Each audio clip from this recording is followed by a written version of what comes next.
mango. I have mango. Too much spicy. Too much spicy. இந்த மாம்பழத்தை வச்சு இவரு பாயாசம் செஞ்சு சாப்பிட போறாராம்.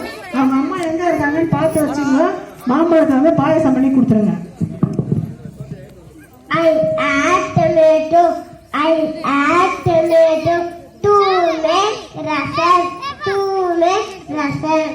தக்காளியை வச்சு ரசம் பண்ண சொல்லியிருக்காரு. அவங்க அம்மா கேட்டுக்கோங்கம்மா. I have ginger. I have ginger to make sambar. To make sambar. இன்னைக்கு கத்திரிக்காய் முருங்கக்காய் சாம்பார் வச்சு சாப்பிட்டு போறாங்க. I have to make pachidi. To make pachidi. வெங்காய பச்சடி ரெடி ஆயிடுச்சு. I have carrot. I have carrot to make alwa. To make alwa. வெறும் காயை வச்சு அல்வா ஊத்துறமா? I have lemon.